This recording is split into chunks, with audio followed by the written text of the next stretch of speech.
Buku Think and Grow Rich. Bab 5. Pengetahuan khusus, pengalaman pribadi tentang observasi. Langkah keempat, menjadi kaya. Ada dua jenis pengetahuan. Yang satu adalah pengetahuan umum, dan yang lainnya adalah pengetahuan khusus. Pengetahuan umum tidak peduli sebesar apapun kuantitas dan variasi yang Anda miliki, hanya sedikit saja gunanya untuk mengumpulkan uang. Secara gabungan, semua fakultas di setiap universitas besar secara praktis mengajarkan pengetahuan umum yang diketahui oleh peradaban. Kebanyakan dosen memiliki sedikit uang atau tidak punya uang sama sekali. Mereka ahli dalam mengajarkan pengetahuan, tapi mereka tidak ahli dalam mengorganisasi atau menggunakan pengetahuan. Pengetahuan tidak akan menarik uang, kecuali kalau diatur dan diarahkan secara cerdik melalui rencana tindakan praktis dengan tujuan pasti untuk mengumpulkan uang. Kurangnya pemahaman akan fakta ini merupakan sumber kebingungan bagi jutaan orang yang salah meyakini bahwa pengetahuan adalah kekuatan. Sama sekali bukan. Pengetahuan hanyalah kekuatan potensial. Pengetahuan akan menjadi kekuatan hanya setelah diorganisasi menjadi rencana tindakan yang pasti dan diarahkan menuju tujuan yang pasti. Mata rantai yang hilang dalam semua sistem pendidikan ini mungkin ditemukan dalam kegagalan lembaga pendidikan untuk mengajar siswa tentang cara mengorganisasi dan menggunakan pengetahuan setelah mereka memperolehnya. Banyak orang yang salah paham dengan mengira karena Henry Ford hanya sedikit mendapat pelajaran sekolah, maka dia bukan orang yang berpendidikan. Mereka yang salah mengira ini tidak mengerti arti kata pendidikan yang sesungguhnya. Kata pendidikan atau edukasi diambil dari kata dalam bahasa Latin, educo, yang berarti mengedusi, menarik keluar, mengembangkan dari dalam. Seseorang yang berpendidikan tidak harus orang yang memiliki banyak pengetahuan umum atau pengetahuan khusus. Seseorang yang berpendidikan adalah orang yang telah mengembangkan pikirannya sedemikian rupa sehingga bisa memperoleh apa saja yang diinginkannya atau padanannya tanpa melanggar hak-hak orang lain. Henry Ford sangat cocok dengan maksud definisi ini. Dalam Perang Dunia, sebuah surat kabar Chicago menerbitkan artikel. Di antara pernyataan-pernyataan lain, di situ juga disebutkan bahwa Henry Ford adalah seorang pecinta damai yang bodoh. Ford keberatan terhadap pernyataan itu dan mengajukan gugatan terhadap surat kabar yang dianggap memfitnahnya. Ketika gugatan ini disidangkan di pengadilan, pengacara surat kabar itu mengajukan pertimbangan dan menempatkan Ford di kursi saksi dengan tujuan membuktikan kepada juri bahwa dia bodoh. Pengacara mengajukan banyak pertanyaan yang sangat beragam. Semuanya dimaksudkan untuk membuktikan bahwa sementara dia mungkin memiliki banyak pengetahuan khusus tentang pembuatan mobil, dia sesungguhnya seorang yang bodoh. Ford dijebak dengan pertanyaan-pertanyaan sebagai berikut. Siapakah Benedict Arnold? Dan berapa banyak prajurit yang dikirimkan Inggris ke Amerika untuk memadamkan pemberontakan tahun 1776? Untuk pertanyaan yang terakhir, Ford menjawab, "Saya tidak tahu berapa tepatnya jumlah prajurit Inggris yang dikirim ke sini. Tapi saya dengar jauh lebih banyak daripada jumlah yang bisa pulang." Akhirnya Ford lelah dengan berondongan pertanyaan ini. Dan untuk menjawab pertanyaan ofensif itu, dia mencondongkan badannya, menudingkan jari kepada pengacara yang mengajukan pertanyaan dan berkata, "Kalau saya benar-benar ingin menjawab pertanyaan bodoh yang baru Anda ajukan, atau pertanyaan lain yang telah Anda ajukan kepada saya beritahu Anda bahwa saya punya sederet tombol listrik di meja saya, dan dengan menekan tombol yang benar, saya bisa memanggil orang untuk membantu saya menjawab pertanyaan apapun yang ingin saya ajukan terkait bisnis yang mendapat pengabdian seluruh upaya saya. Nah, tolong katakan kepada saya, mengapa saya harus merepotkan pikiran saya dengan pengetahuan umum agar bisa menjawab pertanyaan-pertanyaan itu? Padahal saya punya orang-orang di sekeliling saya yang bisa menyediakan pengetahuan apapun yang saya perlukan." Jawaban yang sangat logis. Jawaban Ford membuat si pengacara tidak berkutik lagi. Semua orang dalam ruangan pengadilan tahu bahwa itu bukan jawaban orang bodoh, melainkan jawaban orang yang berpendidikan.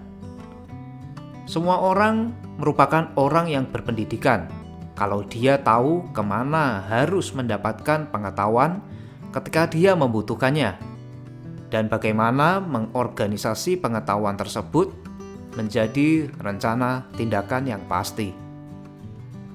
Melalui bantuan kelompok mastermind, Henry Ford bisa meminta semua pengetahuan khusus yang diperlukan untuk menjadikannya salah seorang yang paling kaya di Amerika. Tidaklah penting baginya untuk memiliki pengetahuan di dalam kepalanya sendiri. Tentunya tidak ada orang yang memiliki kecenderungan atau kecerdasan untuk membaca buku semacam ini yang akan kehilangan arti penting ilustrasi ini. Sebelum Anda merasa yakin akan kemampuan Anda dalam mengubah kemauan menjadi padanan moneternya, Anda memerlukan pengetahuan khusus mengenai jasa, barang, atau profesi yang akan Anda tawarkan sebagai pengganti kekayaan. Mungkin Anda memerlukan jauh lebih banyak pengetahuan khusus dibandingkan dengan kemampuan untuk keinginan untuk mendapatkannya. Seandainya ini benar, Anda bisa menjembatani kelemahan Anda melalui bantuan kelompok mastermind Anda. Andrew Carnegie menyatakan bahwa dia secara pribadi tidak tahu apa-apa tentang teknik bisnis baja. Lagi pula, dia tidak terlalu peduli untuk ingin tahu. Pengetahuan khusus yang dia butuhkan mengenai pembuatan dan pemasaran baja tersedia pada orang-orang yang ada dalam kelompok mastermind-nya. Pengumpulan kekayaan yang berlimpah memerlukan kekuatan, dan kekuatan diperoleh melalui pengetahuan khusus yang diorganisasi secara sangat baik dan diarahkan secara cerdik. Namun pengetahuan tersebut tidak harus menjadi milik orang yang mengumpulkan kekayaan. Paragraf sebelumnya seharusnya menjadi harapan dan pendorong orang-orang yang punya ambisi untuk mengumpulkan kekayaan yang belum memiliki pendidikan untuk menyediakan pengetahuan khusus yang mungkin dibutuhkannya. Manusia terkadang menjalani hidup dengan rasa rendah diri karena mereka bukan orang berpendidikan. Orang yang bisa mengorganisir dan mengarahkan sekelompok mastermind berpengetahuan untuk mengumpulkan uang sama berpendidikannya dengan orang lain yang ada di dalam kelompok itu. Ingat, hal ini jika Anda merasa rendah diri karena pendidikan formal Anda terbatas.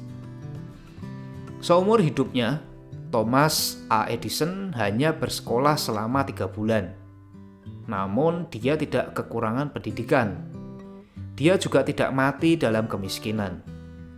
Henry Ford bersekolah tidak sampai kelas 6. Tetapi secara finansial, dia berhasil dengan baik. Mengajarkan pengetahuan khusus termasuk jenis pekerjaan yang paling banyak dan paling murah. Kalau Anda meragukan hal ini, tanyakanlah berapa gaji pengajar di universitas mana saja. Ketahuilah cara membeli pengetahuan. Mula-mula tentukan pengetahuan khusus yang Anda perlukan dan apa tujuannya.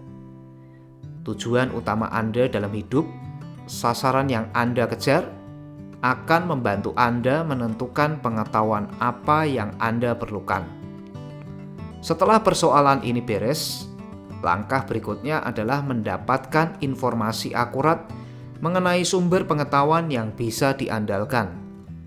Yang lebih penting lagi adalah 1. Pengalaman dan pendidikan Anda. 2. Pengalaman dan pendidikan yang diperoleh melalui kerjasama orang lain, aliansi mastermind. 3. Perguruan tinggi dan universitas. 4. Perpustakaan umum melalui buku-buku dan jurnal, tempat bisa ditemukan semua pengetahuan yang dikumpulkan oleh peradaban. 5. Latihan khusus melalui sekolah malam dan kursus tertulis tentang pengetahuan tertentu. Setelah diperoleh melalui rencana praktis, pengetahuan harus diorganisir dan digunakan untuk mencapai tujuan yang pasti. Pengetahuan tidak akan ada nilainya kalau tidak diterapkan untuk menghasilkan hal-hal yang berharga. Inilah alasan gelar perguruan tinggi tidak dinilai lebih tinggi. Gelar ini tidak mewakili apapun kecuali beragam pengetahuan. Kalau Anda sedang menimbang-nimbang apakah akan menjalani pendidikan tambahan, sebelumnya tetapkanlah apa tujuan yang Anda inginkan dari pengetahuan itu. Lalu belajarlah di tempat yang mengajarkan pengetahuan itu, dari sumber yang terpercaya. Orang-orang yang sukses dalam segala bidang kehidupan tidak pernah berhenti mencari pengetahuan khusus yang berhubungan dengan tujuan besarnya, bisnisnya, atau profesinya. Mereka yang tidak sukses biasanya membuat kesalahan meyakini bahwa masa mencari pengetahuan berakhir setelah menyelesaikan sekolah. Sedangkan kenyataannya, bersekolah hanya mengarahkan kita untuk mempelajari cara mendapatkan pengetahuan praktis. Berubahnya dunia ini yang diawali dengan keruntuhan ekonomi menjadikan kebutuhan pendidikan juga sangat banyak berubah. Pada zaman sekarang yang diperlukan adalah spesialisasi. Kebenaran ini ditekankan oleh Robert P. Moore, sekretaris penempatan di Universitas Columbia. Spesialis yang paling banyak dicari.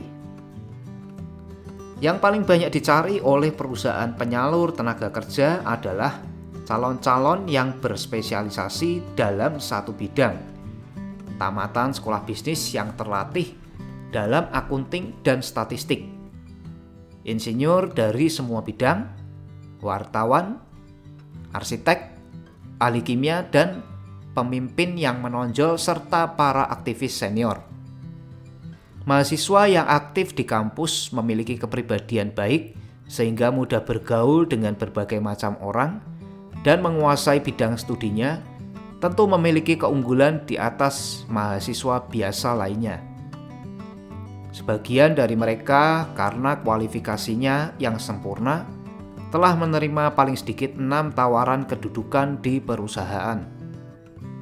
Berangkat dari konsep bahwa mahasiswa yang mendapat nilai A bisa dipastikan memiliki lebih banyak pilihan pekerjaan yang lebih baik, Moore berkata bahwa kebanyakan perusahaan tidak hanya memandang nilai akademis, tetapi juga aktivitas dan kepribadian mahasiswa. Salah satu perusahaan industri terbesar dan terkemuka dalam bidangnya menulis surat kepada Moore mengenai mahasiswa senior yang akan menjadi calon karyawan di perusahaannya. Perusahaan itu mengatakan, "Kami sangat berminat menemukan karyawan yang bisa mencapai kemajuan pesat di dalam manajemen. Itulah sebabnya kami sangat menekankan pada kualitas karakter, intelijensi, kepribadian ketimbang latar belakang pendidikan tertentu." Mengusulkan sistem magang. Dengan mengusulkan sistem magang, para mahasiswa di kantor-kantor, toko-toko, dan pekerjaan industri selama liburan musim panas Moore menyatakan bahwa setelah 2 atau 3 tahun masa kuliah, setiap mahasiswa diharuskan untuk memilih mata kuliah konsentrasi di semester mendatang dan menghentikannya kalau dia hanya ikut-ikutan dan tanpa tujuan melalui kurikulum akademis yang tidak khusus. Perguruan tinggi dan universitas harus mempertimbangkan bahwa semua profesi dan pekerjaan pada zaman sekarang menuntut kebutuhan para spesialis. Katanya, mendesak agar lembaga pendidikan menerima tanggung jawab lebih untuk langsung membimbing kejuruan. Salah satu sumber pengetahuan yang paling bisa diandalkan dan paling praktis yang bisa diperoleh oleh orang-orang yang perlu pendidikan khusus adalah sekolah malam yang diselenggarakan di kebanyakan kota besar. Kursus via surel bisa memberikan pelatihan khusus di mana saja untuk semua mata kuliah yang bisa diajarkan dengan metode ekstensi. Salah satu keuntungan kursus tertulis adalah kelenturan program studi yang memungkinkan kita bisa belajar di waktu senggang. Keuntungan lain dari kursus tertulis, kalau memilih tempat kursus dengan cermat, adalah fakta bahwa kebanyakan kursus yang ditawarkan oleh penyelenggara kursus tertulis memberi hak yang seluas-luasnya untuk konsultasi, yang tak ternilai harganya bagi mereka yang memerlukan pengetahuan khusus. Dimanapun Anda tinggal, Anda bisa memperoleh manfaatnya. Apa saja yang diperoleh tanpa usaha dan tanpa biaya biasanya tidak dihargai dan kerap kali diremehkan. Mungkin itulah sebabnya kita hanya mendapat sedikit sekali kesempatan dari kelompok sekolah umum. Disiplin pribadi yang kita peroleh dari suatu program studi khusus merupakan pengganti bagi kesempatan yang terbuang sia-sia ketika pengetahuan bisa didapat dengan gratis. Kursus via surel adalah lembaga bisnis yang dikelola dengan baik. Biaya kursusnya sangat rendah, sehingga mereka meminta pembayaran di muka. Karena diharuskan membayar, entah nilai mata pelajarannya baik atau buruk, mahasiswa pasti terus menjalani kursus sampai selesai. Bukan berhenti di tengah jalan, seandainya tidak harus membayar. Kursus via surel tidak cukup menekankan segi ini, karena lembaga ini memberikan latihan terbaik mengenai keputusan, kecepatan, tindakan, dan kebiasaan menyelesaikan apa yang sudah dimulai. Saya mengetahui ini dari pengalaman. Lebih dari 45 tahun yang lalu, saya mendaftar untuk kursus tertulis di bidang periklanan. Setelah menyelesaikan 8 atau 10 pelajaran, saya berhenti. Tetapi kursus ini tidak henti-hentinya mengirimkan tagihan. Mereka malah mendesak minta pembayaran. Entah saya meneruskan kursus atau tidak. Saya memutuskan bahwa kalau saya harus membayar kursus yang saya paksakan sendiri sebagai kewajiban, maka saya harus menyelesaikan pelajaran supaya uang saya tidak terbuang sia-sia. Saya merasa bahwa pada waktu itu sistem penagihan tempat kursus itu terorganisir terlalu baik. Tetapi kemudian saya mengetahui bahwa bagian yang berharga dari latihan saya adalah ketika saya tidak perlu membayar. Karena dipaksa membayar, saya terus belajar dan menyelesaikan kursus. Dalam hidup saya kemudian, saya mengetahui bahwa sistem penagihan kursus yang efisien itu yang membuat saya mengeluarkan banyak uang. Karena latihan periklanan yang saya jalani secara ogah-ogahan. Di Amerika Serikat terdapat sistem sekolah umum paling bagus di seluruh dunia. Negara ini telah berinvestasi besar-besaran untuk membangun gedung sekolah yang bagus, menyediakan transportasi yang nyaman untuk anak-anak yang tinggal di daerah pinggiran kota, sehingga mereka bisa bersekolah di sekolah terbaik. Tapi ada satu kelemahan besar dalam sistem yang luar biasa ini. Semuanya gratis. Salah satu hal yang aneh tentang manusia adalah bahwa mereka hanya menganggap sesuatu berharga jika ada nilai uangnya. Sekolah gratis di Amerika, begitu pula perpustakaan umum gratis, tidak begitu dihargai orang justru karena gratis. Ini merupakan alasan utama mengapa begitu banyak orang merasakan perlunya mendapat latihan tambahan setelah mereka lulus sekolah dan mulai bekerja. Ini juga alasan utama para pemberi kerja memberi perhatian besar kepada karyawan yang mengambil kursus tertulis. Mereka telah mengetahui dari pengalaman bahwa siapa saja yang punya ambisi sampai memberikan waktu luangnya untuk belajar di rumah memiliki kualitas untuk menjadi pemimpin. Ada satu kelemahan pada diri manusia yang tidak ada obatnya, yaitu kelemahan universal yang dikenal dengan kurangnya ambisi. Orang, terutama karyawan yang menjadwalkan waktu luangnya untuk belajar di rumah, jarang yang terlalu lama berada di posisi bawah. Tindakan mereka membuka jalan untuk menanjak, menyingkirkan banyak rintangan di jalan karirnya, dan memperoleh perhatian dari atasan yang punya kuasa untuk memberinya kesempatan. Metode latihan untuk kursus tertulis sangat sesuai dengan kebutuhan karyawan yang menyadari setelah lulus sekolah bahwa mereka harus memperoleh pengetahuan khusus tambahan, tetapi tidak punya cukup banyak waktu untuk kembali kuliah. Perubahan kondisi perekonomian berlaku sejak era depresi, yang menjadikan ribuan orang merasa butuh untuk mencari tambahan penghasilan atau sumber penghasilan baru. Bagi kebanyakan orang, solusi atas masalah ini bisa didapat hanya dengan memperoleh pengetahuan tambahan. Banyak orang yang akan terpaksa mengubah pekerjaannya. Ketika seorang pedagang tahu bahwa lini barang dagangannya tidak laku lagi, dia biasanya menggantinya dengan barang yang dibutuhkan orang. Orang yang bisnisnya adalah memasarkan kemampuan diri juga harus menjadi penjual yang efisien. Jika jasanya tidak menghasilkan uang yang cukup di satu pekerjaan, dia harus berganti pekerjaan, di mana kesempatan yang lebih besar terbentang. Stuart Austin Weir mempersiapkan dirinya menjadi insinyur bangunan dan mengikuti bidang pekerjaan sampai era depresi membatasi pasarnya dan tidak memberinya penghasilan yang diinginkannya. Dia meninjau keadaannya sendiri, memutuskan untuk ganti profesi ke bidang hukum, lalu kembali kuliah dan mengambil jurusan khusus untuk mempersiapkan dirinya menjadi pengacara perusahaan. Walaupun masa depresi belum berakhir, dia berhasil menyelesaikan kuliahnya, lulus ujian, dan dengan cepat mendirikan praktik hukum yang bisa menghasilkan pemasukan besar di Dallas, Texas.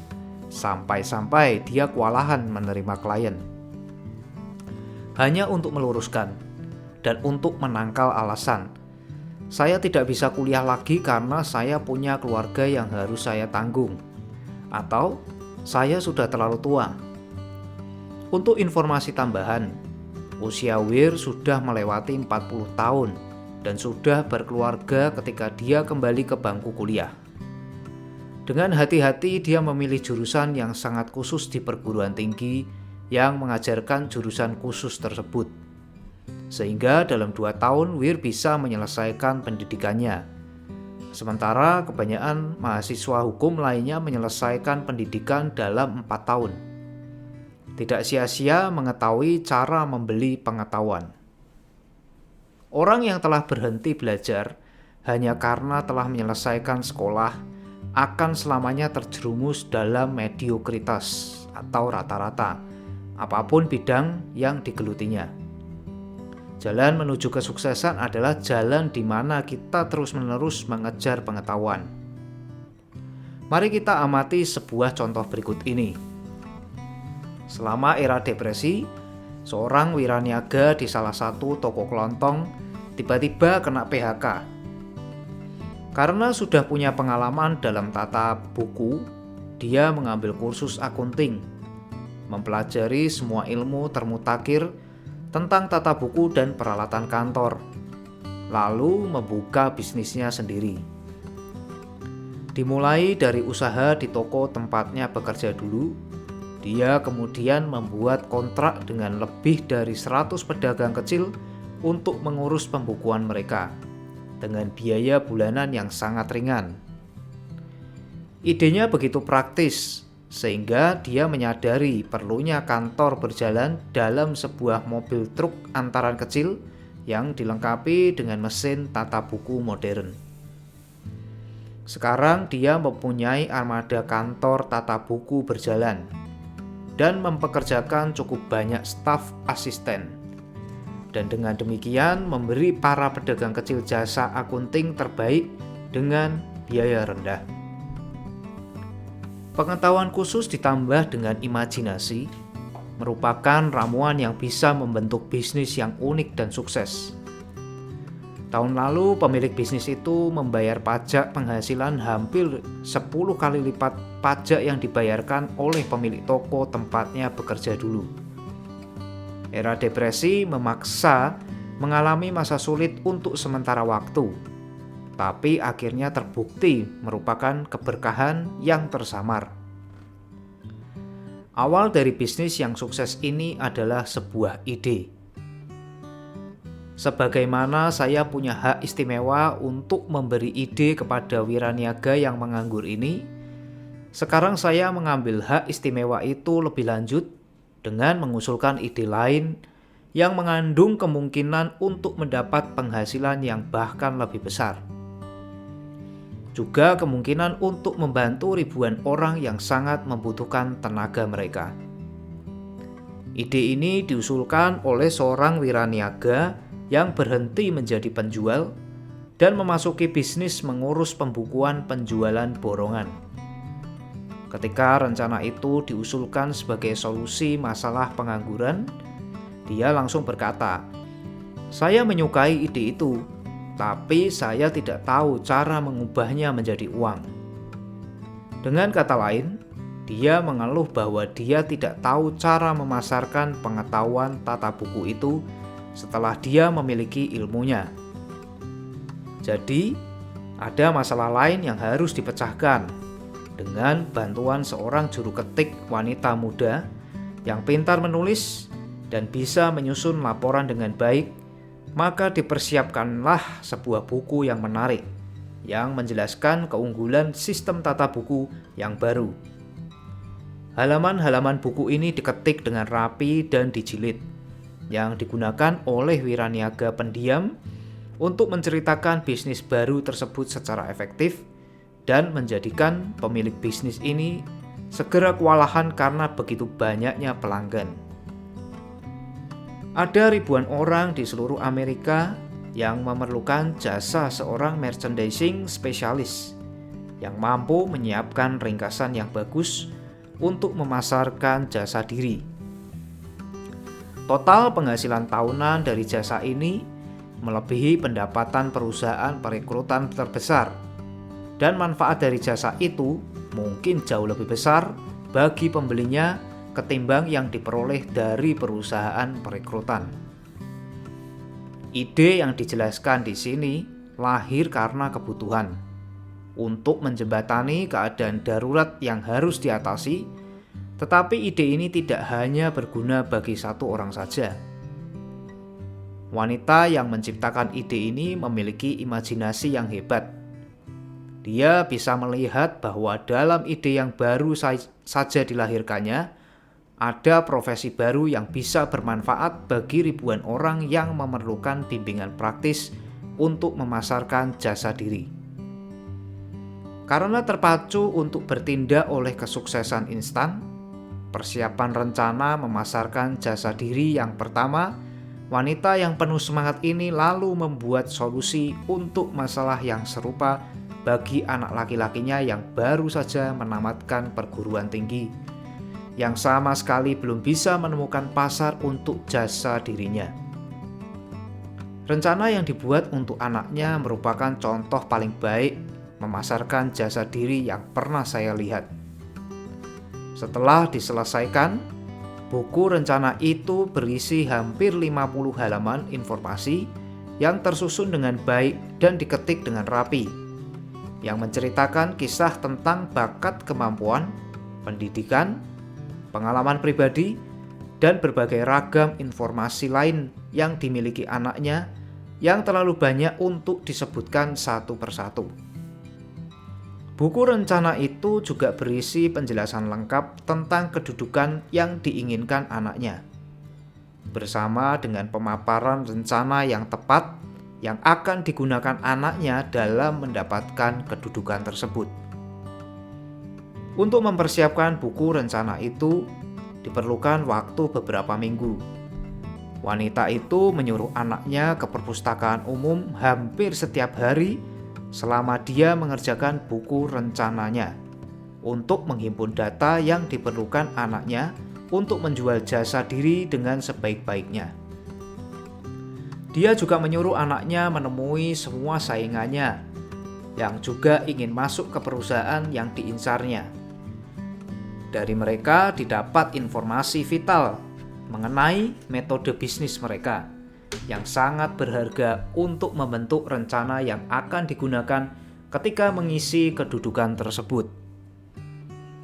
Setelah selesai, rencana itu berisi lebih dari setengah lusin saran yang sangat bagus untuk digunakan dan dimanfaatkan oleh perusahaan yang diincarnya.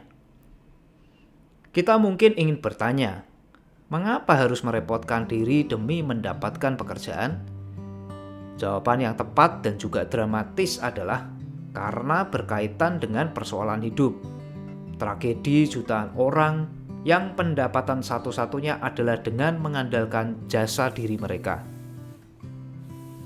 Jawabannya adalah melakukan apapun dengan sebaik-baiknya bukan hal yang merepotkan. Rencana yang disiapkan wanita ini adalah untuk kebaikan anaknya, membantunya mendapatkan pekerjaan yang dia lamar pada wawancara pertama dan mendapatkan gaji yang diminta. Lebih-lebih yang juga penting, kedudukan yang diterima tidak mengharuskan pemuda ini memulai dari bawah. Dia mulai bekerja sebagai eksekutif junior dengan gaji level eksekutif. Mengapa harus repot-repot? Apa Anda bisa bertanya begitu lagi? Nah, salah satu sebabnya presentasi terencana oleh anak muda ini dalam surat lamarannya untuk mendapat kedudukan tersebut. Menghemat tidak kurang dari 10 tahun yang seharusnya dia perlukan untuk mencapai kedudukan tersebut seandainya dia memulai dari dasar dan berusaha naik terus ke atas. Mulai bekerja dari bawah dan terus berusaha menanjak mungkin terdengar cukup bagus. Tetapi saya keberatan dengan sistem ini. Karena terlalu banyak pegawai yang mulai dari bawah dan tidak bisa mengangkat kepalanya cukup tinggi untuk bisa dilihat oleh kesempatan. Sehingga mereka tetap berada di bawah. Juga harus diingat bahwa posisi di bawah tidak terlalu cemerlang atau memberikan harapan. Posisi di bawah punya kecenderungan membunuh ambisi. Kami menyebutnya terjebak dalam keadaan, yang berarti kita menerima takdir karena kita membentuk kebiasaan dari rutinitas sehari-hari. Kebiasaan yang akhirnya menjadi begitu melekat sehingga kita tidak lagi berusaha membuangnya. Itu alasan lain kita perlu mulai bekerja dari 1 atau 2 tingkat lebih tinggi. Dengan demikian kita bisa membentuk kebiasaan melihat sekeliling, memperhatikan bagaimana cara orang lain bisa maju, lalu mencari kesempatan dan mengambilnya tanpa ragu. Dan Halpin merupakan contoh yang bagus untuk menjelaskan maksud saya. Selama dia duduk di bangku perguruan tinggi, dia adalah manajer tim sepak bola Amerika Notre Dame yang memenangkan kejuaraan nasional 1930 ketika berada di bawah pimpinan Knut Rockne. Mungkin dia terinspirasi oleh pelatih sepak bola hebat untuk memiliki tujuan yang tinggi dan tidak menganggap kekalahan sementara sebagai kegagalan. Seperti Andrew Carnegie, pemimpin industri yang menginspirasi para bawahannya untuk menentukan tujuan yang tinggi bagi diri mereka sendiri. Halpin menyelesaikan kuliah di saat yang sangat tidak menguntungkan, ketika masa depresi membuat pekerjaan sulit didapat. Maka setelah bekerja sebentar di bidang perbankan, investasi, dan perfilman, dia mengambil bidang dengan masa depan potensial yang bisa ditemukannya, menjual alat bantu dengar listrik atas dasar komisi. Setiap orang bisa memulai pekerjaan semacam ini, dan Halpin juga tahu itu. Tetapi pekerjaan ini cukup bisa membuka pintu kesempatan baginya. Hampir selama 2 tahun, dia menjalani pekerjaan yang tidak disukainya, dan dia tidak akan naik posisi seandainya tidak melakukan sesuatu untuk mengatasi ketidakpuasannya. Mula-mula dia mengincar pekerjaan sebagai asisten manajer penjualan di perusahaan itu dan mendapatkannya. Kedudukan yang 1 tingkat lebih tinggi ini menempatkannya cukup tinggi di atas keramaian sehingga dia bisa melihat kesempatan yang lebih besar. Demikian pula kedudukan itu membuat kesempatan bisa melihatnya. Dia membuat rekor yang bagus dalam menjual alat bantu dengar ini, sehingga A.M. Andrews, ketua Dewan Direksi Dictograph Product Company, saingan bisnis perusahaan tempat Halpin bekerja, ingin mengetahui sosok dan Halpin yang telah merebut penjualan besar dari Dictograph Company yang sudah lama mapan. Dia memanggil Halpin. Setelah wawancara selesai, Halpin menjadi manajer penjualan baru yang mengurus divisi Acoustiken. Kemudian untuk menguji kemampuan Halpin muda, Andrew pergi ke Florida selama 3 bulan, membiarkan Halpin bekerja sendiri untuk melihat dia akan kewalahan atau tidak. Halpin tidak kewalahan. Semangat Knut Rockne, seluruh dunia mencintai pemenang dan tidak ada waktu bagi pecundang, mengilhaminya untuk mengerahkan segenap tenaga pada pekerjaannya sehingga dia terpilih menjadi wakil presiden perusahaan dan manajer umum di Acoustiken dan Silent Radio Division. Sebuah kedudukan yang akan dibanggakan kebanyakan orang kalau bisa dicapai selama 10 tahun bekerja. Halpin mencapainya hanya dalam waktu 6 bulanan. Sulit untuk memilih apakah Carnegie atau Halpin yang lebih pantas menerima pujian, karena keduanya membuktikan bahwa mereka memiliki kualitas yang sangat jarang, yaitu imajinasi. Carnegie pantas dihargai karena melihat sosok pejuang dalam diri Halpin muda. Halpin pantas dihargai karena menolak kompromi dengan hidup. Dia menolak menjalani pekerjaan yang tidak dia inginkan. Dan ini salah satu poin utama yang ingin saya tekankan melalui seluruh filosofi ini, entah kita menanjak menuju kedudukan tinggi atau tetap berada di dasar. Karena keadaan yang bisa kita kendalikan kalau kita mau mengendalikannya.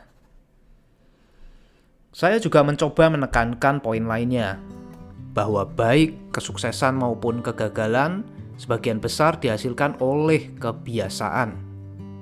Saya tidak meragukan sedikitpun bahwa hubungan Dan Halpin yang dekat dengan pelatih sepak bola terbesar di Amerika telah menanamkan dalam pikirannya kemauan untuk meraih keunggulan. Sama seperti kemauan yang membuat tim sepak bola Notre Dame terkenal ke seluruh dunia. Sungguh, punya idola benar-benar bermanfaat.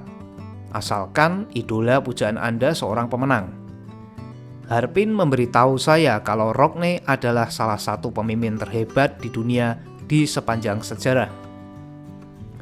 Kepercayaan saya kepada teori bahwa asosiasi bisnis merupakan faktor vital, baik dalam kegagalan maupun kesuksesan, yang baru saja saya jelaskan, adalah ketika anak saya Blair melakukan negosiasi jabatan dengan Dan Halpin. Halpin menawarkan kepadanya gaji awal kira-kira separuh dari yang bisa didapatnya dari perusahaan saingan. Saya memberikan tekanan sebagai orang tua dan membujuknya untuk menerima tempat yang ditawarkan Halpin. Sebab saya yakin bahwa berhubungan dengan orang yang menolak untuk berkompromi dengan situasi yang tidak disukainya sangat tidak bisa diukur dengan uang. Berada di bawah itu membosankan, monoton, dan tidak menguntungkan bagi siapapun juga. Itulah sebabnya saya menyempatkan waktu untuk menjelaskan cara menghindari posisi kerja di bawah dengan perencanaan yang matang. Juga begitu banyak ruang yang menjelaskan profesi baru ini. Ciptaan seorang wanita yang terinspirasi untuk melakukan pekerjaan perencanaan yang matang karena ingin anaknya mendapatkan terobosan yang menguntungkan. Dengan adanya perubahan kondisi yang diantarkan oleh keruntuhan perekonomian dunia, dibutuhkan cara baru dan lebih baik dalam memasarkan jasa diri. Sulit untuk menentukan mengapa kita belum menemukan kebutuhan yang besar ini, dengan memandang fakta bahwa lebih banyak uang yang berpindah tangan karena jasa yang kita berikan ketimbang tujuan lainnya.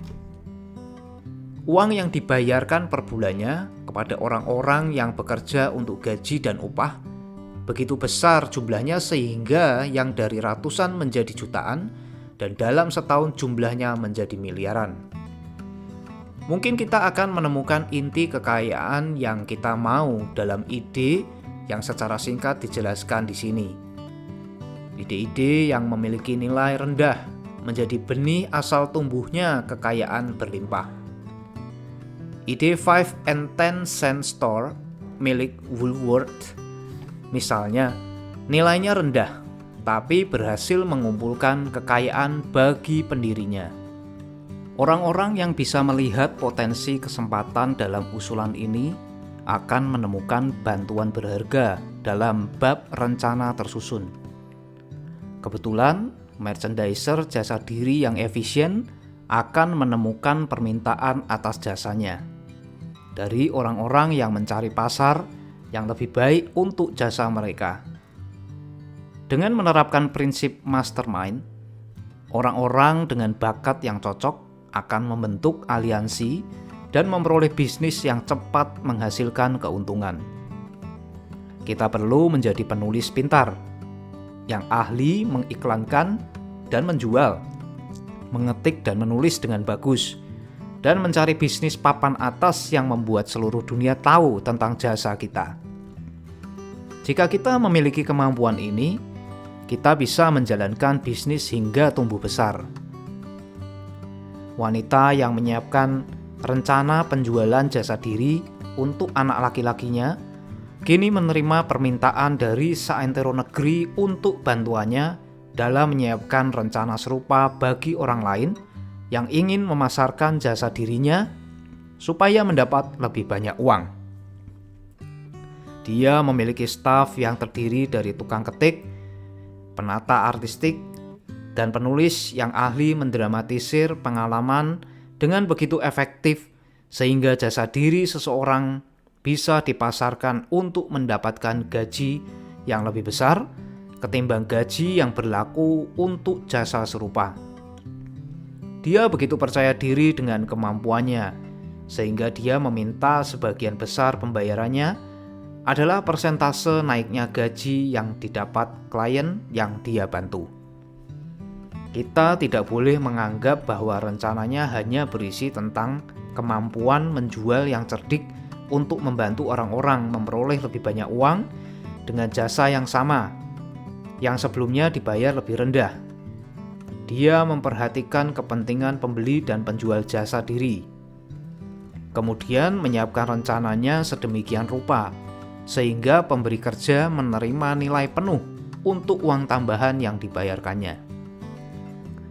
Metode yang dilakukan untuk memperoleh hasil luar biasa ini adalah rahasia profesional yang dia ungkapkan hanya kepada kliennya saja.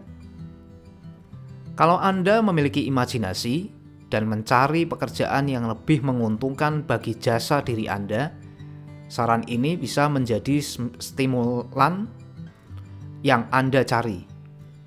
Ide ini bisa menghasilkan pemasukan yang jauh lebih besar daripada yang diterima kebanyakan dokter, ahli hukum, atau insinyur yang pendidikannya membutuhkan waktu beberapa tahun di perguruan tinggi. Ide ini bisa dijual kepada orang-orang yang mencari posisi baru, di semua posisi yang membutuhkan kemampuan manajerial atau eksekutif. Dan bisa dijual kepada orang-orang yang ingin menaikkan gajinya di posisinya yang sekarang. Tidak ada harga yang pasti untuk ide yang bagus. Di balik semua ide terdapat pengetahuan khusus.